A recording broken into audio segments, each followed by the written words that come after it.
Good day, ladies and gents, and welcome to this fourth and final part of the Level Up CX Summit for 2020 and 2021. Thank you for your patience. Today, we were just giving some attendees an extra couple of minutes. Sometimes people need to install the software and what have you. This final part is called a step-by-step demonstration of the CX approaches of the future. If you are Summit alumni and you've done this before, welcome back. If this is your first CX Summit, it's great to have you here. My name is Antony Adelaar, and I'm going to be your host and your admin today. And just before Trent introduces himself, perhaps just a quick view of how we got here.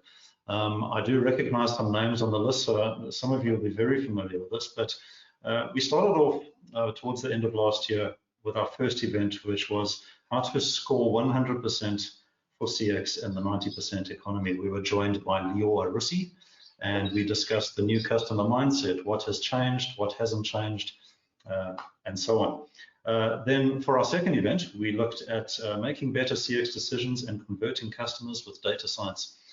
We were joined by Adelaar from Serbia in Australia. Some very interesting case studies in that particular discussion. In our third part, we looked at the marketing role of the CX professional. We were joined by Upendra Dharmadikari, we call him Udi, from Tech Mahindra. He dialed in from London. And today, what we're going to be doing, the final part, we're going to be bringing it all together and talking about real business problems and what next generation approaches look like. I'm looking forward to this discussion. If you missed any of these, and I'm sure you missed at least one of them, we're going to make sure that you've got the links to all this content as soon as we wrap up this one, and then you'll have all of them and you can binge. Right, so a little bit of housekeeping is that there's going to be a quick Q&A at the end. So if you've got any questions that you feel like asking during the course of the discussion, please use the little questions section of the webinar widget to submit your questions, and we will do our best to deal with them in real time towards the end. And also, we're going to reach out to you shortly and ask you for some feedback on today. Please give us some feedback. Tell us what you thought so that we can get better at what we're doing. Right, so on that note, I'd like Trent to introduce himself. Trent Rossini is our MD at inQuba. Trent, why don't you say hi?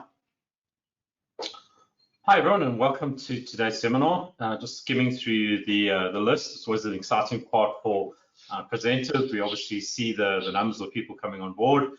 Quite a number of our existing clients are attending today, so thank you very much to those clients. A number of new names that I haven't met before, so welcome to the new people. Really looking forward to sharing with you today a very practical view in terms of how we can apply the journey management approach to delivering value for customers, which I think is very much the focus in the times that we're dealing with at the moment.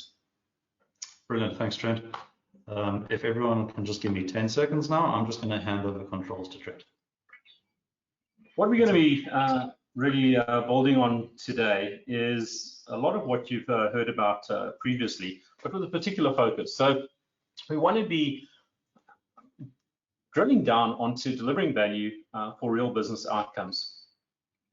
And much as we are absolutely passionate about this particular domain, we realize that there really is no space to have any kind of project that doesn't result in a real tangible business outcome. So what we're really talking about is we're talking about the value of customers, and obviously we have a number of corporates on today, for the customers that you service. And the outcomes that we're looking for are market share and profitability. And ultimately, if you work hard, if you put together a value proposition, you get rewarded through new business from those particular customers. So quite a number of things have changed over the last year, and we're seeing a number of themes coming through. People saying, I'm digital, I'm empowered, I care a lot about personal well-being, that's particularly accentuated. I care about simplicity, I want to be self-sustaining. I explore my options constantly, I'm risk averse. A lot of themes there are new, and they are very much related to the challenges we've had with the new world in which we're operating, and we've all heard about the acceleration of digital. A number of themes that haven't changed is ultimately individuals seek hope. They want relevant engagement. They want authentic experiences. more so than ever, they want those experiences to actually represent real world experiences. And they want more value. There's so much pressure on the economies. There's so much pressure in terms of the targeting that's happening to different individuals. And people really are looking to make sure that they get value more so now than ever. But what is this notion of value? Well, I think very simply put, it is what customers get based on what they pay for. And we can break it down into a number of different factors. So there's the economic lens, experiential lens, and the symbolic lens. Let's explore each one of those in a little bit more depth. So we start off with the economic perspective. This really talks to the value that the customer is getting from the proposition. They're obviously paying a price for the particular service. We're going to be talking a lot about financial services today, but these concepts are not at all limited to financial services. They're just as applicable to companies such as telcos, to retailers, to other financial industries. We'll be thinking about how we deliver value, functional value. So if we're thinking about a short-term insurance policy, we're thinking about things like how do the excesses work? What support do I get? Will you help me through the repair process? Will you give me a hire car? And then onto the symbolic perspective. Obviously, different brands represent different things. So if we've got a quintessential brand like Budget Insurance, that conjures up a certain perspective. If there's a platinum-orientated service, that conjures up a different perspective.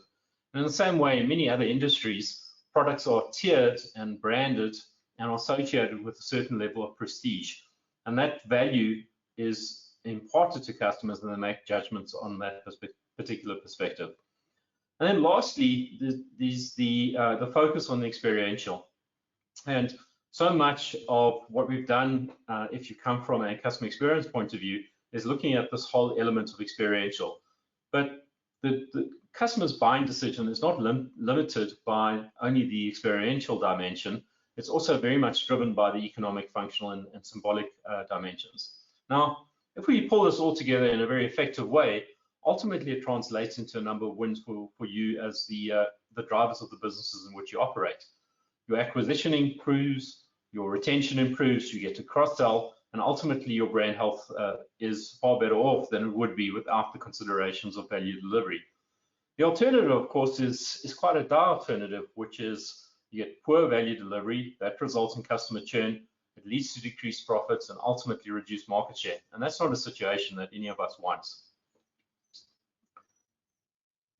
So when we start to think about value delivery, we're going to be looking at that perspective of delivering value to customers to ensure the value of customers, but we're doing it within a particular context, and that's the context of value optimization through customer journey management.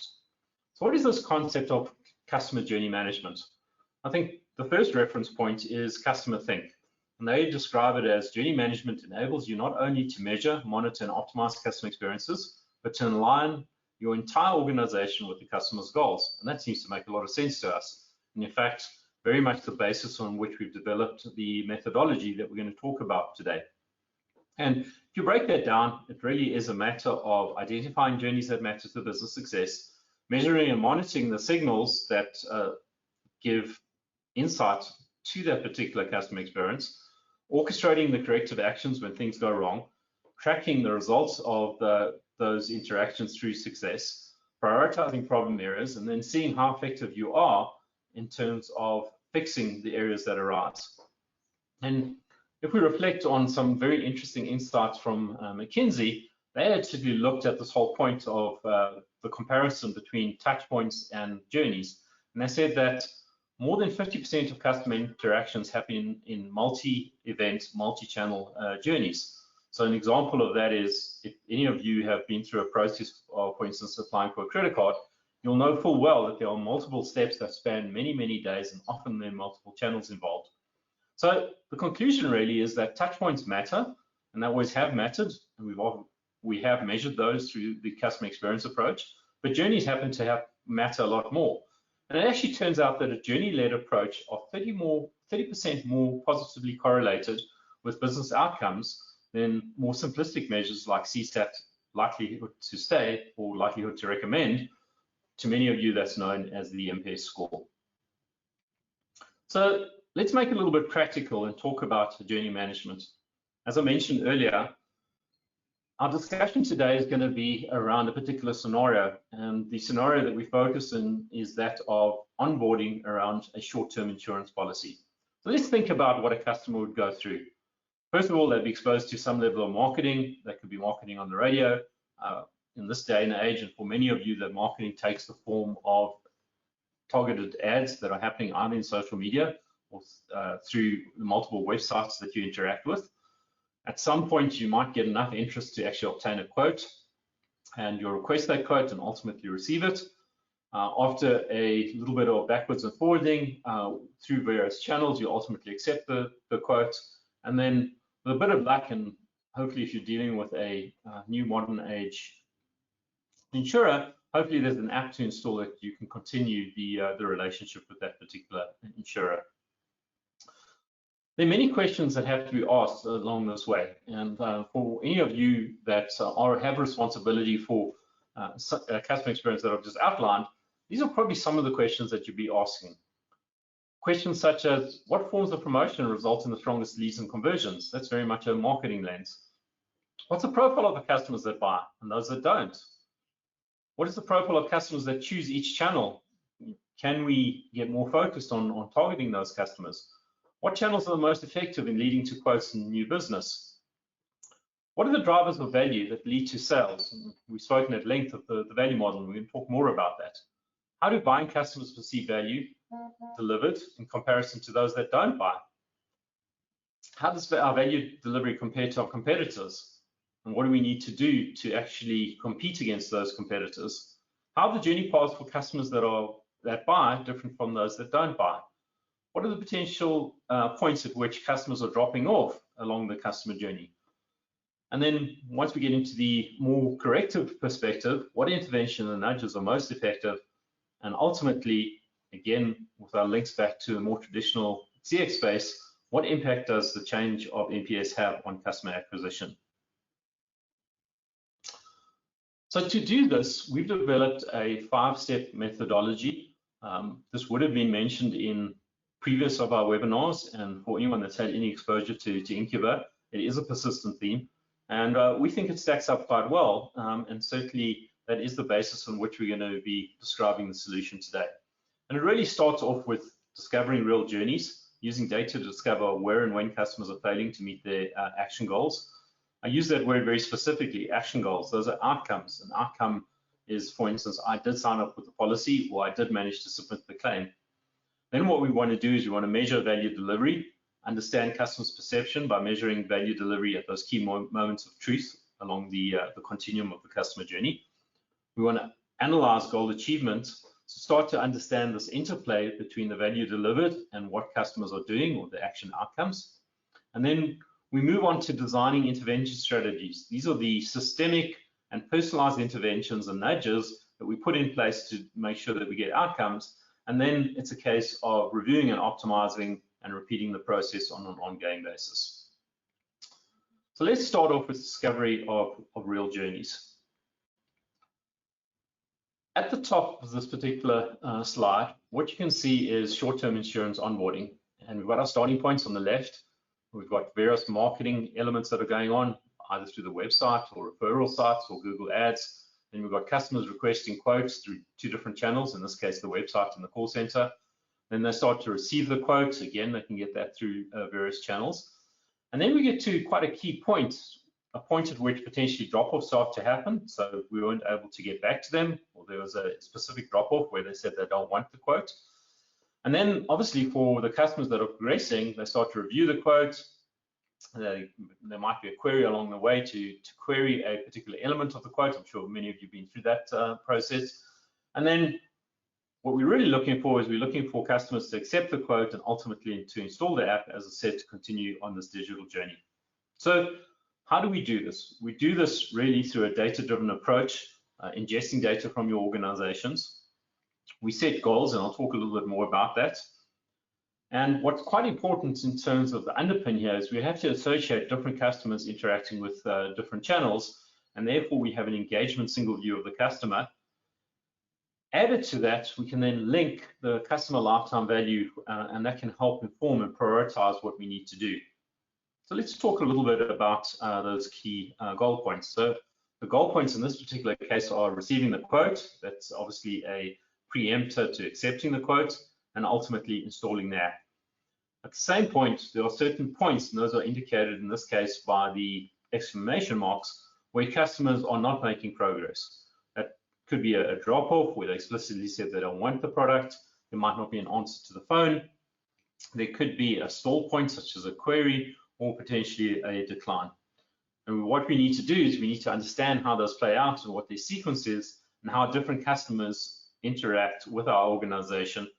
And what we're able to do is we're able to visualize all of that within the product. So what we do is we ingest the data, we process all of that data to be able to visualize it. We are then, as I said earlier, we have a variety of mechanisms to overlay customer value, and we can start to associate different parts with different value, and that's very powerful because it allows us to then prioritize where we should be focusing our efforts.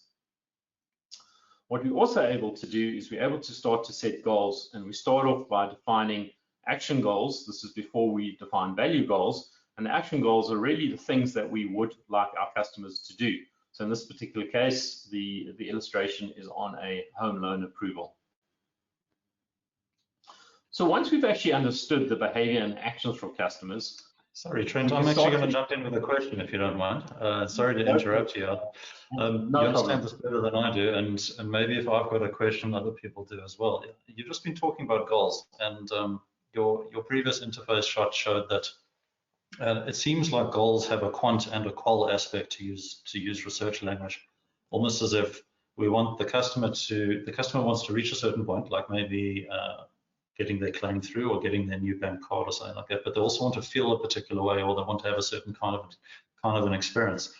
So a goal seems to be a bit of a layered construct. Perhaps you can talk through how you determine, these different aspects of a goal. Absolutely. So I think that's an important point of clarification.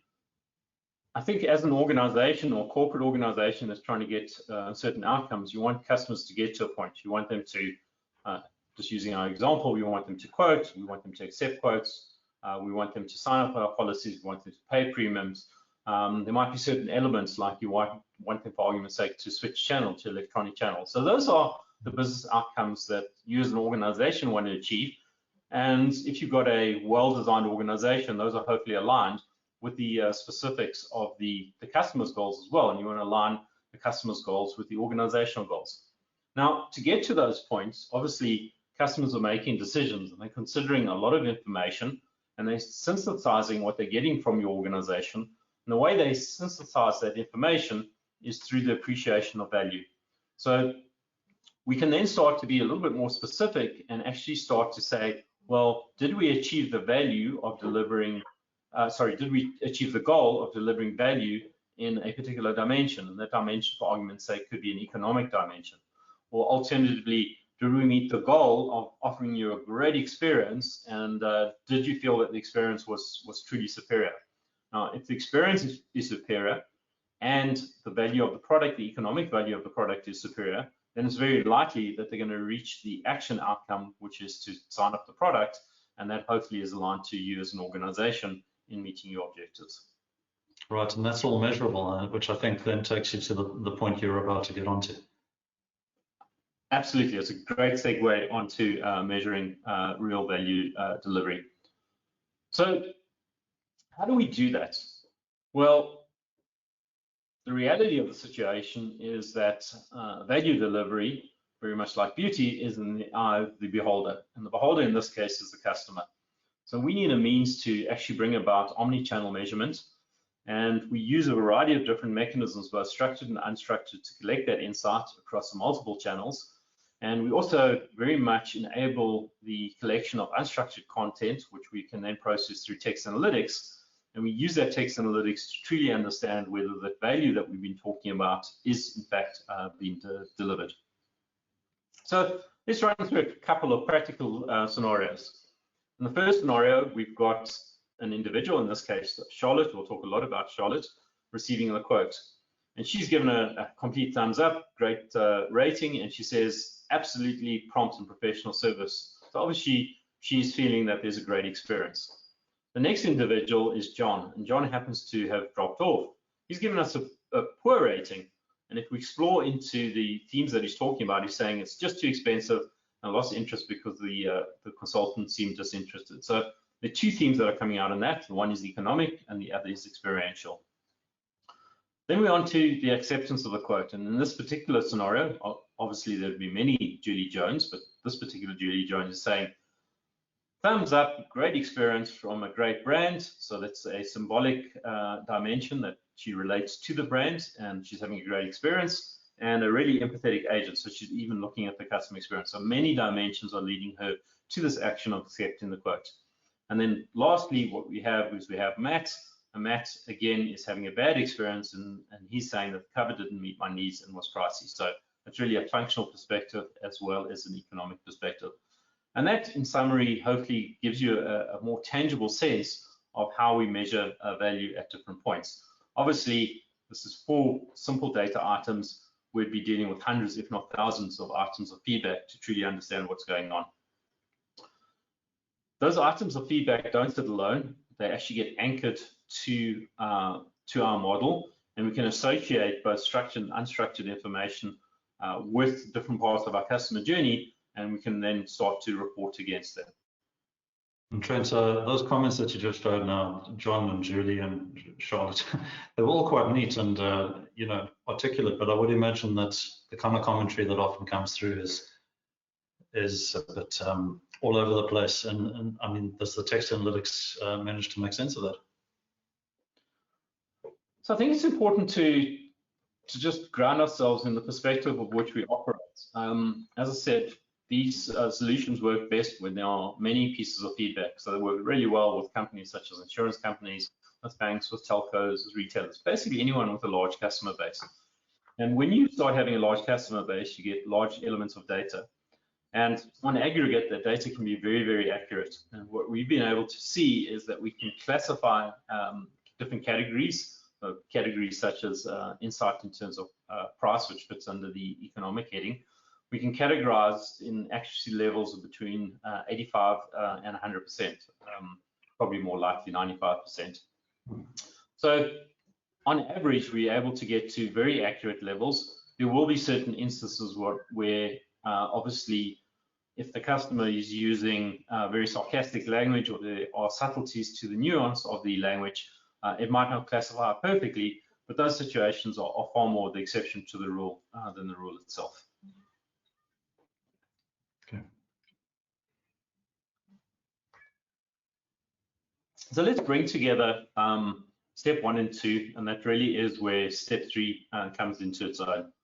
And really what we want to start to do is we want to start to understand this goal achievement, as Ant pointed out earlier, goal achievement being action outcomes coupled with value delivery outcomes, and the one drives the other. And we're able to do that by different dimensions.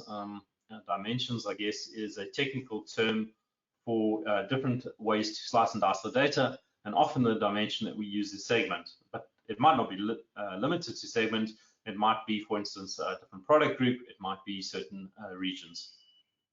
And what we then do is we start to use all the data we've collected to actually report against goals and value delivery targets, should I say, and start to go through the process of drop-off management, which really deals with goal failure. So again, let's look at that in a little bit more detail. The first scenario we're going to look at is someone receiving a quote. And in this particular scenario, they are perceiving good economic value inherent in the solution being offered. It's functionally rich. It's a great experience. But it actually turns out that this particular individual is not, set of individuals is not particularly enamored with the brand. But they've received the quote, so obviously that's indicative of the fact that symbolic is probably not that important. We'll have to get some more data to come to an absolute conclusion. What we can see certainly is for those customers that don't perceive any economic value, any functional value, or any experiential value, that clearly there's a drop-off. So let's go a step further and actually look at those that are accepting the quote and declining the quote. So the action outcome that we're looking for is the acceptance of the quote. And the theme that we saw early on is continued to be reflected in the data. And it actually turns out that the symbolic dimension of an insurance product isn't really that important to customers. They're not really associating this particular brand with something that's particularly important or something that they're going to shout from the rooftops on. Let's face it, you don't really flash your insurance policy around. But what is important to them is that they have to feel that there's economic value, they have to have a great experience, and it's got to be functionally rich. If we compare that, for argument's sake, to those people that are declining the quote, there's no economic value, they're having a bad experience, even though on average the functions of the product are there, and certainly the brand is perceived to be positive. So it starts to give you a much richer view in terms of customers and how they're progressing along the customer journey.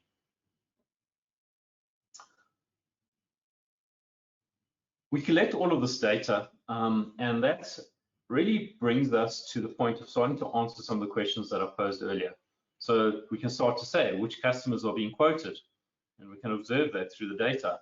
Which customers are dropping off, and why?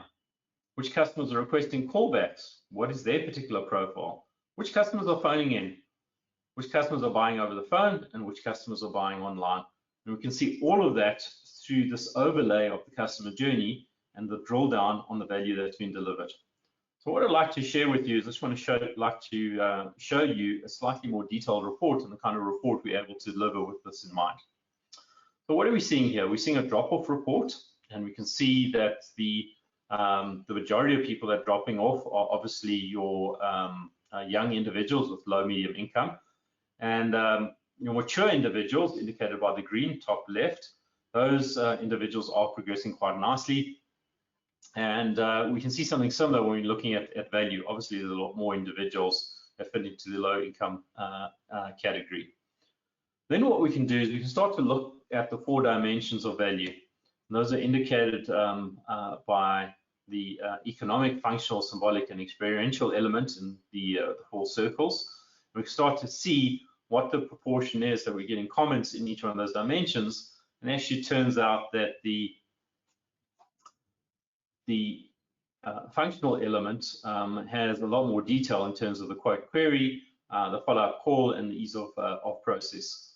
What we're also able to see, we're able to see the difference between customers that we're intervening with, that's shown at the bottom of this particular visualization, and that is our test group. And how does that compare with our control group? A control group is always the group that you basically do nothing with, and you compare on an ongoing basis, and that's a very well-established approach within a market testing mindset.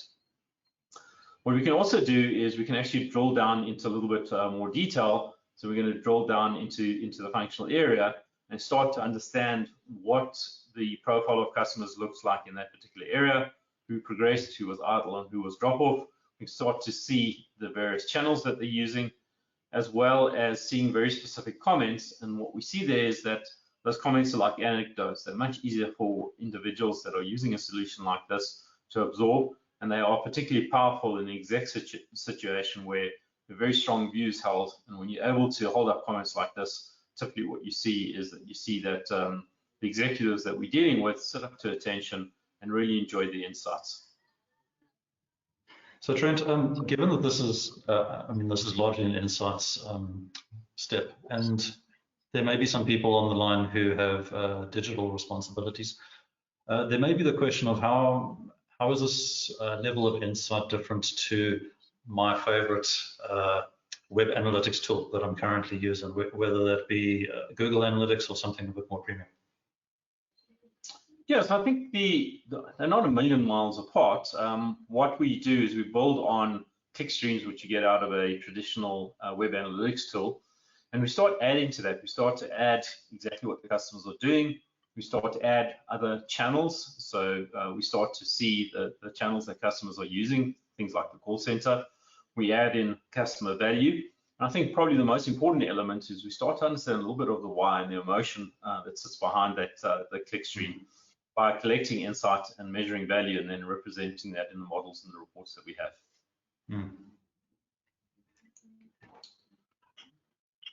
So as you correctly point out, Ant, we've really focused in step 1, 2, and 3. We focused on understanding and analytics perspective. And now we progress into the intervention strategies. This is where we start to design interventions that actually start changing the outcomes that we're talking about. So what we need to do is we start to put together highly personalized nudges and dialogues based on the value needs. Obviously, if an individual says, I'm not getting value out of this insurance product, you might say to them, well, why don't you consider increasing your excess to lower the price? And that might meet your particular budget requirements. It might be more complicated than that. It might turn out that the individual actually is insuring a family and they want to bring their teenage kids and their wife's car, obviously assuming that a male individual is running with this. Or it might be a more systemic change that you want to bring about. That, for argument's sake, might be a situation of saying, we need to improve the website, or the website doesn't provide complete information. Or maybe the app that we've used to sell other products doesn't have the right quoting functionality, or maybe the customer needs a comparison tool. Or maybe we even need to redesign the product. So these are the 3 themes of intervention that we put in place along the customer journey. So let's see how that plays out in our particular short-term example. Up front, we've got our website marketing going on.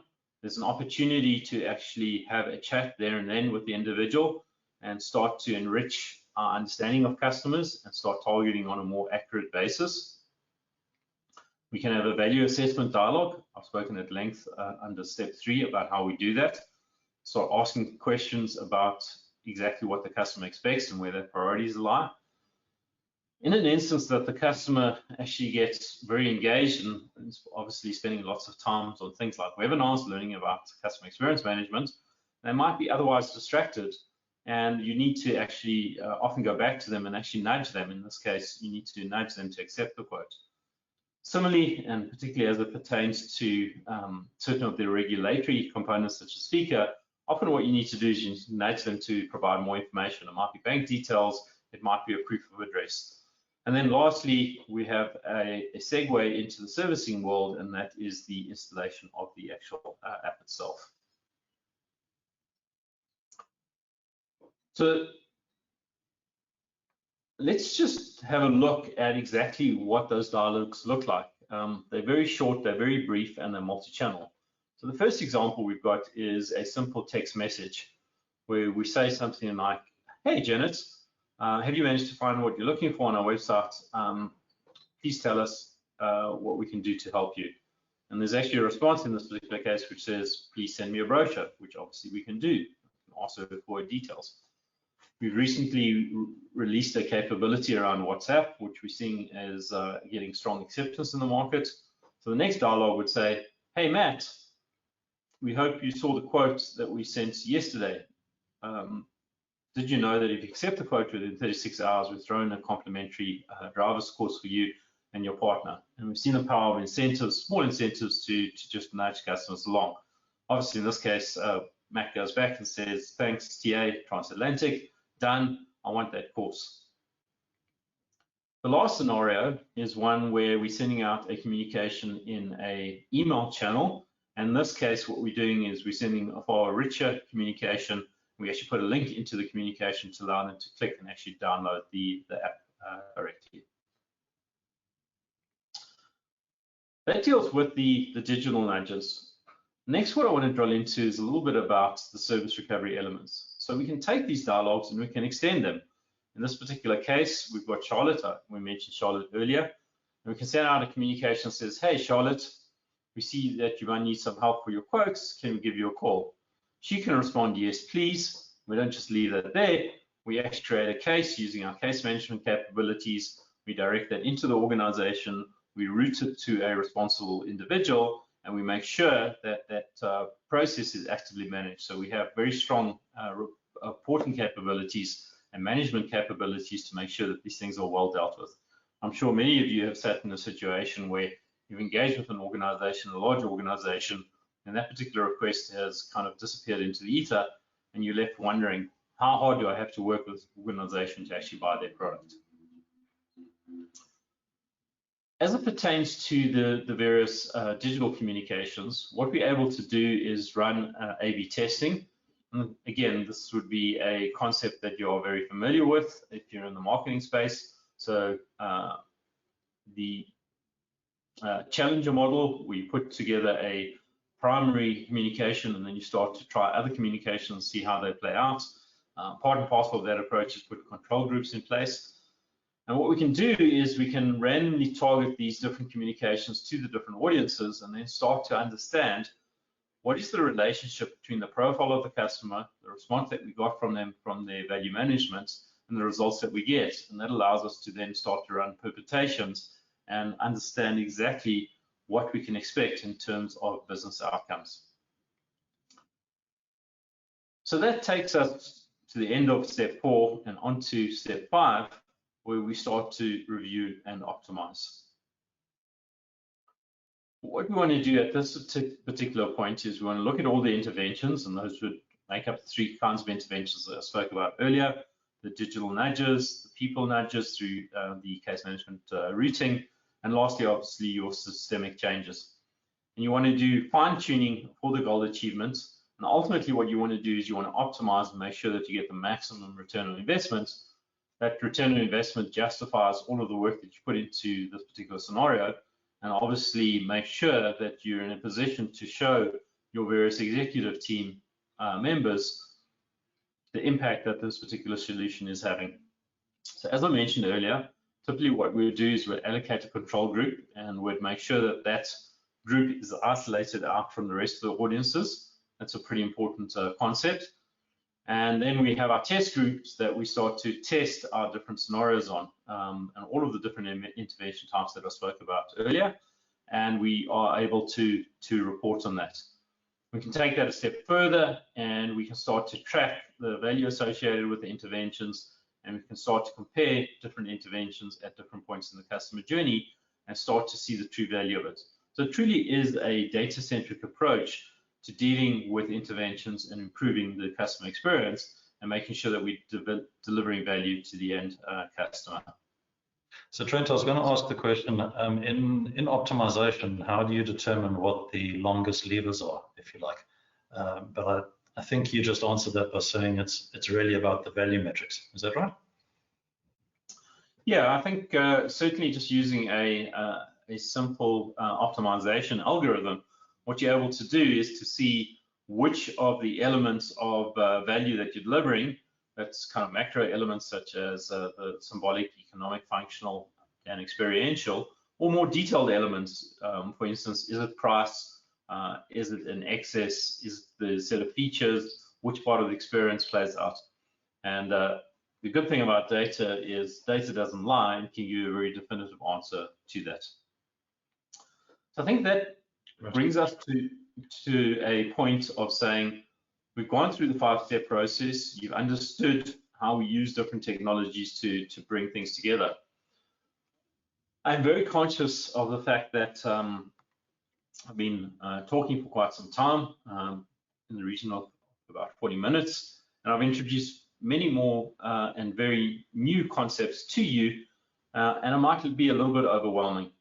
So what we've done is we actually put a video together that takes this concept and almost replays it again.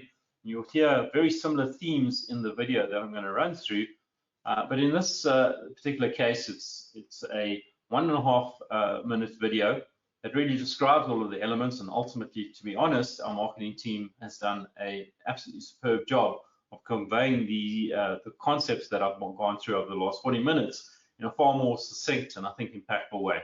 So let me move on to that video. I'm just going to quickly play that before we start to conclude for the day. You know the destination you want your customers to reach, but sometimes the actual customer journey is more complex and winding than what was designed.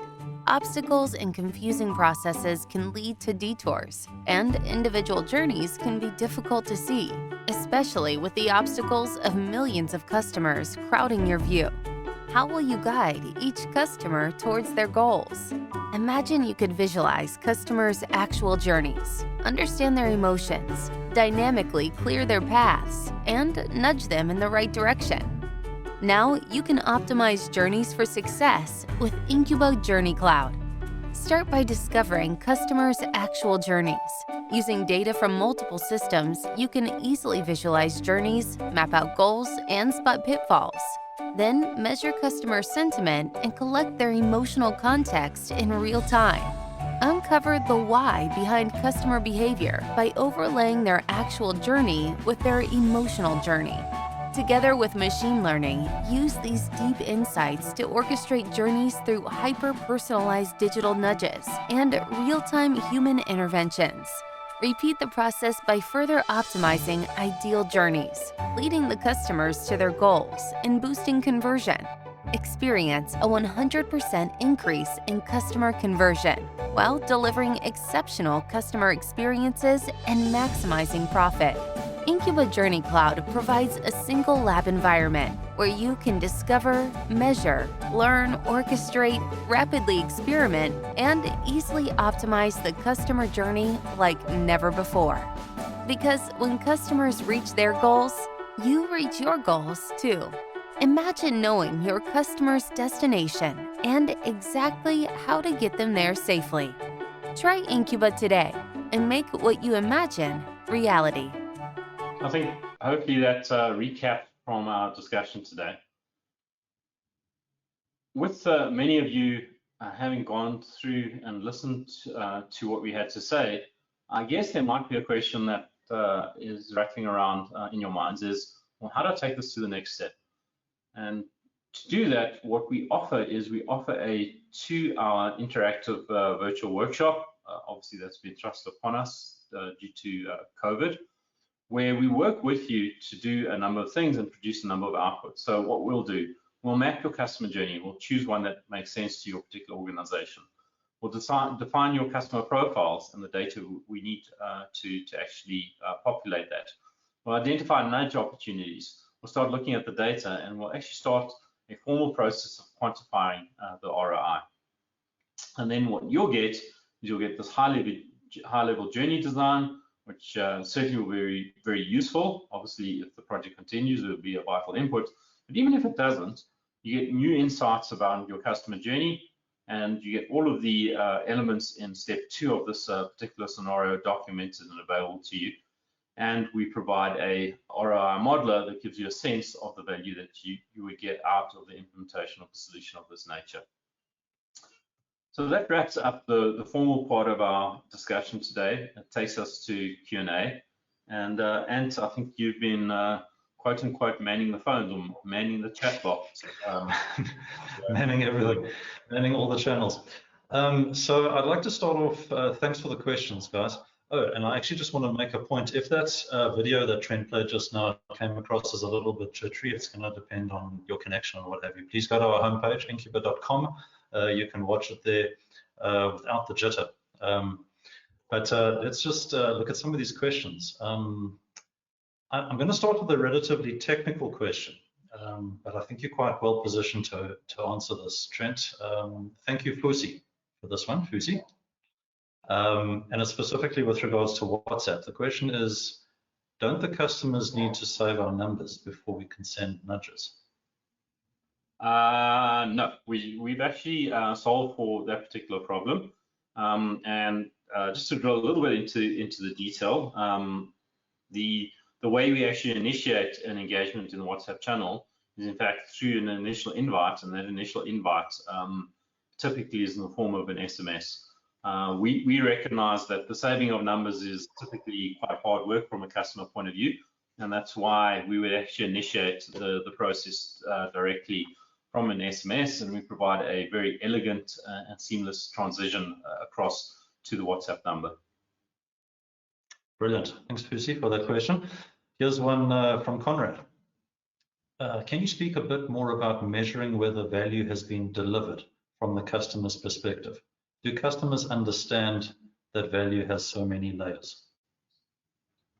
I think the answer is no. Customers don't understand that value has many layers, and I think it's important to emphasize that the model that we're talking about is really a model that we use for organizing data, and the kinds of questions that we'd pose to the customer would be far more colloquial. So we'd use language that is appropriate. So let's think if we were in a telco scenario, for argument's sake, we'd say, for argument's sake, does your monthly data plan offer you the kind of value for the data that you receive? Or it might be a question, for instance, does your monthly plan give you the phone that you need at the price point that makes sense to you? So what we do is we collect the data. Some of it, as I say, would be based on structured data and ratings, but much of it, in fact, comes out of just asking customers why they actually chose to proceed and why not, and then we do a lot of classification using our text analytics. Okay, great. Thanks, Conrad, for that. Something from Stacey. Your example has been about new customers in insurance. Have you seen success in other areas? The question could be about other industries as well as other experiences, I guess. Yeah, so let me answer that in two parts. The focus today, just because we needed a case study that I guess was coherent and pulled together different elements, was very much focused on new business. But the use case doesn't have to be limited to new business. A lot of these concepts apply very much to retention. Obviously, the goals are quite different. In a retention scenario, you're looking for the sign of a product, you're looking for a different kind of action outcome, and that action outcome would be, in fact, the fact that a customer renews a certain number of times or continues to renew over a long period of time. So the action outcomes potentially are quite different and they are quite industry specific. Similarly, the value model for different industries would be quite different, but the construct would be the same. Whether you're applying this in a telco, looking at the value delivered to keep a customer from switching networks, by looking at all of the interactions and looking at whether they're meeting their goals. The goals could be to easily pay the bill every month, to solve technical problems, to upgrade at the time that the upgrade is due. And we encapsulate all of those concepts within our customer journey.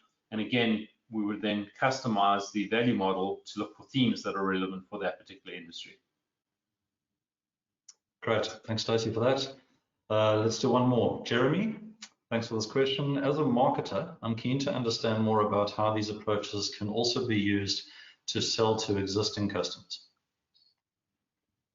Sure, I think that's actually an area that I haven't commented on, but it's such a big area of opportunity. So I'm sure many of you have been through a scenario, and I'm going to pick on the telcos again. I've certainly been through an experience where I had recently had a number of problems with my phone, and specifically related to the billing. And I expressed extreme frustration. I complained across a number of channels. I'd send in emails. I, in fact, completed a survey. And it was quite clear to anyone that was dealing with the organization that I was not enamored to that organization at that point in time. I felt frustrated, and I felt that service was not being delivered. And ironically, what happened there and then at that particular point in time is I sent a marketing message. Hi, Trent, why don't you sign up for our great new data plan? And it happened to be one that was actually related to my kids. So there was a need, but I reflected on that situation and thought to myself, this is maybe an opportunity where I should in fact engage with a different network and start to try out and experiment with an alternative brand, because I'm really not getting the experience that I want. So that's an example in the negative. An experience in the positive is often what customers will do is they'll give positive feedback, indicate that they've had a great experience, or they've been helped by somebody along the way, or a big problem has been resolved that they haven't been able to resolve previously. In those scenarios, the customer is obviously positively predisposed to the brand, and it's a golden opportunity to actually engage with them and say, hey, you've just had this great experience, why didn't you consider further options from this particular network? And I'm sure you would agree that customers are far more likely to take a message like that a lot more seriously and actually act on it and actually follow through and take up the offer. So certainly a cross-sell approach is one that can add tremendous amount of value when considered in the context of a customer journey. That's great. Thanks, Trent. We're going to land it there. So I'd like to just thank our attendees. Thank you for sitting all the way through to almost the hour. We're a few minutes early, which is wonderful. Trent, any final thoughts? I think we're obviously living in an unprecedented time. For many of you, you've built up digital assets over the last couple of months. You've invested heavily in your websites. You've invested in your apps. You've invested in changing the way you service customers. I think those investments are well worthwhile. But I think in a similar way that many years ago, when the road system was being established, the infrastructure is pretty important. What's equally important is that you need a map and you need a guide. And I think really what we've spoken about today is the means by which we can help guide and nudge your customers along and make sense of what's going on. So I guess we are rapidly shifting from a situation of infrastructure delivery to one of insights and making sure that we are well positioned to figure out what's working and what's not, both to guide the further investment in infrastructure, but more importantly, sometimes to just optimize the infrastructure that you've built up as companies have digitized over the last approximately 18 months. Brilliant. Thank you to Trent. It's been very interesting and informative today. And once again, thank you to our attendees. Please keep an eye on your inboxes for the content, as well as an opportunity to give us some feedback. And enjoy the rest of your day further. Thanks very much, Anton. Thanks very much for all the hard work that you put into the event today. Thank you to all those that attended, and really looking forward to engaging with you further. Great. Cheers all.